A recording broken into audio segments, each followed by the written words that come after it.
When I was 13 years old, I was downloading every 90-day abs app I could find online. 90-day chest, 90-day arms, and I wasn't even in a gym. I was working out on my bedroom floor. I had like 4 of these apps running at the same time. And after all that, I looked exactly the same, month to month. And honestly, I kept at it for about 6 months before I finally admitted to myself that something was just truly wrong. And it wasn't just the apps. I was switching programs constantly, buying supplements, watching a different YouTube video every night. I was frustrated, and I was honestly just confused. I genuinely didn't know when things were gonna start changing for me physically. I was judging how good my workouts were by just how sore I was the next day. And honestly, that was my whole entire metric. The thing that snapped me out of it was an influencer talking about progressive overload.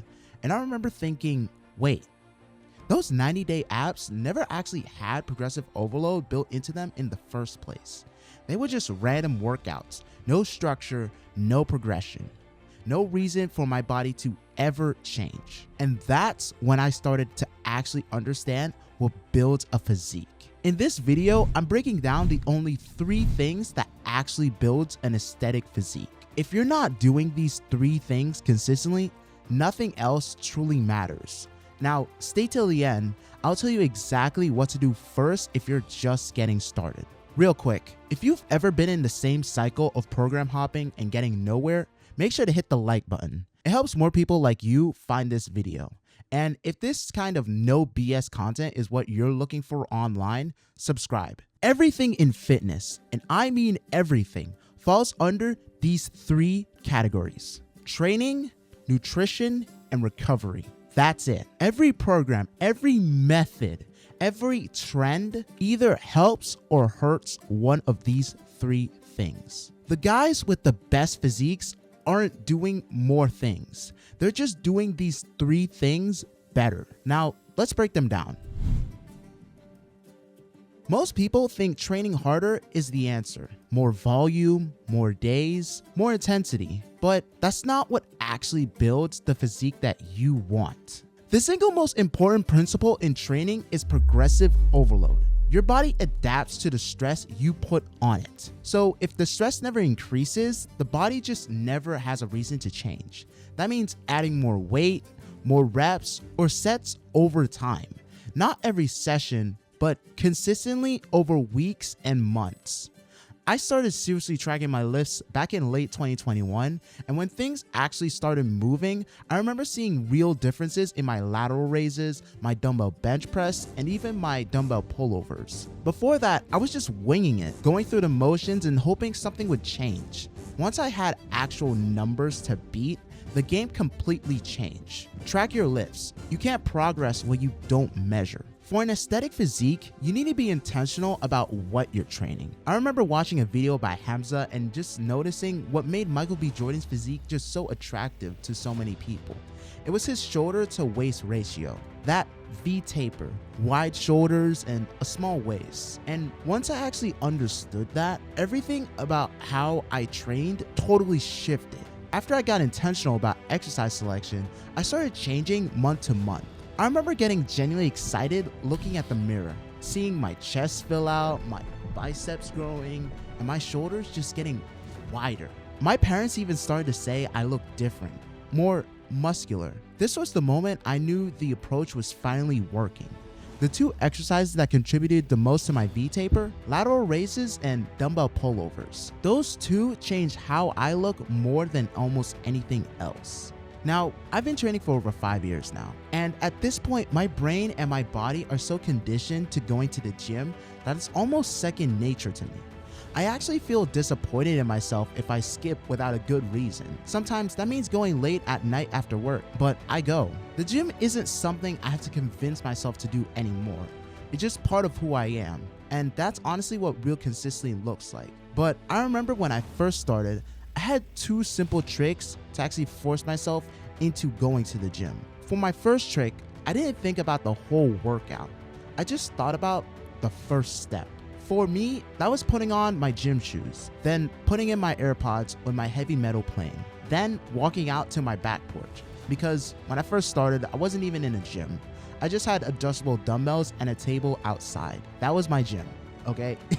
And the second I did those 3 things, my mind just finally switched. Kind of like I just got locked in, and I knew it. We're working out now. You don't have to feel motivated. You just have to do the first step, and the rest takes care of itself. And also, another thing that helps too is understanding why you started in the first place. I know a lot of you guys, it might be because of weight loss or you want to go ahead and build more muscle. If you keep remembering the reason why you started, then that should help keep you going too, even when you don't feel like it. Now, if you don't have a structured training plan that actually applies all of this, progressive overload, the right muscle groups, structured consistency, I put together a free 90-day aesthetic workout plan built around everything I just now talked about. Link is in the description, completely free, no catch at all. Go grab it. When I first started training, my diet was honestly just whatever my parents cooked. I wasn't thinking about food at all in terms of my physique. The first real diet change I ever made was intermittent fasting. I limited myself to about an 8-hour eating window and then ate about 3 meals in that time. And over time, I started losing fat and building muscle. Now, it wasn't perfect, but it was consistent, and that's what mattered. Your body composition is determined by your caloric intake over time. You want to build muscle? You need to eat enough to support it. You want to lose fat? You need a caloric deficit. This is the foundation. Everything else builds on top of it. Find your maintenance calories first and know your number. Small surplus to build, moderate deficit to cut. Not extreme either way at all. Protein is the only macronutrient your body actually uses to build and repair muscle tissue. Aim for around 0.7 to 1 gram per pound of body weight daily. I don't care how dialed in your training is. If you're not eating enough protein, you're just leaving gains on the table, period. When I started getting serious about protein, I was boiling eggs every day just to make sure I was hitting my numbers. Then, I bought an 11-pound bag of whey protein isolate. My go-to sources now are chicken, lean beef, eggs, and protein shakes throughout the day. Simple, consistent, and it works. The best diet is the one you can actually stick to. Intermittent fasting worked for me because it fit my life, not because it's magic. Find what fits your life, hit your calories and protein, and stop switching every month chasing something brand new. Now, this is the one most people completely ignore and then wonder why they're not growing. Here's the thing, you don't build muscle in the gym. You break it down in the gym. You build it when you recover. Sleep. Sleep is when the majority of muscle protein synthesis happens. Growth hormone is released, your nervous system resets. If you're grinding in the gym on 5 hours of sleep a night, you are actively working against yourself. Aim for 7 to 9 hours. This is not optional at all. And I'll be honest, sleep has been the thing I've sacrificed the most out of these 3 pillars.